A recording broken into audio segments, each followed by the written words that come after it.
नाशिक शहरातील वडाळा नाका परिसरात सिटी लिंक बस आणि 2 गाड्यांचा विचित्र अपघात झालाय। या अपघातात कोणतीही जीवितहानी झालेली नाही, मात्र गाड्यांचे मोठे नुकसान झाले। सिटी लिंक बसच्या चालकाला चक्कर आल्याने त्याचा बसवरील ताबा सुटून बसने 4 स्कॉर्पिओ आणि दुचाकीला धडक दिली। या दुचाकी बसच्या खाली गेल्याने मोठं नुकसान झालंय, तर स्कॉर्पिओचे सुद्धा नुकसान झालंय। चालकाला चक्कर आल्याने त्याचा बसवरील ताबा सुटून हा अपघात झाल्याचं म्हटलं जात आहे।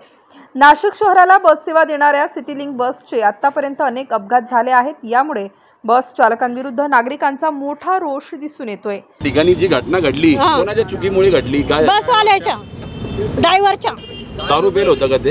ड्रायव्हर दारू पेल नव्हता, पण सुदीवर होता चांगला। त्याला म्हणतात चक्कर आली, फक्त गाडीतून लगेच पळून गेला बसवल्याच्या नंतर। आणि जी गाडी खाली, गाडीच्या खाली ती कोणाची गाडी? आमची गाडी आहे, माझ्या मुलाच्या नावावर आहे, दिनेश उईके म्हणून।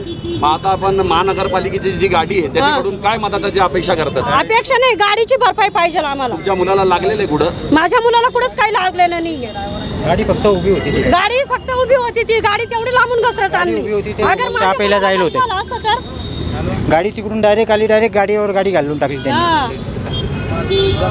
आम्ही आता हॉस्पिटल मधून माहिती पडल्याच्या नंतर आलेलो आहे। मला माझी गाडी पाहिजे नवीन, माझी गाडी मला काहीच पाहिजे नाही, काहीच नाही पाहिजे आम्हाला। माझी गाडी पूर्ण पाहिजे भरपाई, मला दुसरं काही घेणं नाही त्याच्याशी। आम्हाला काहीच उद्या जर माणूस मेला असं त्यांनी काय भरून दिला असं काय? यांच्या बसला एकदा धक्का लागला तर पुरे पैसे भरून घेते लोक। नाही, बस मध्ये नंतर तिकीट चेक करतात, बसच्या खाली उतरवून देतात ते लोक। असं आमच्या सोबत बी झालेलं आहे। आम्हाला आमची गाडी पूर्ण पाहिजे, बाकीचं आम्हाला काही माहिती नाहीये, तशी गाडीवरून हलणार नाही। या ठिकाणी नाशिक महानगरपालिकेच्या वतीने ही जी गाडी दिसती आपल्याला, ते लोकांचं असं म्हणणं आहे इथं का जेव्हापर्यंत ते खर्च भरून देत नाही तेव्हापर्यंत त्यांनी गाडी न हलू देण्याचा पवित्रा या ठिकाणी घेतलेला आहे। आता आपण पाहूया पुढच्या याच्यामध्ये का काय भरपाई त्यांना शासनाकडून किंवा नाशिक महानगरपालिकेकडून मिळते। धन्यवाद।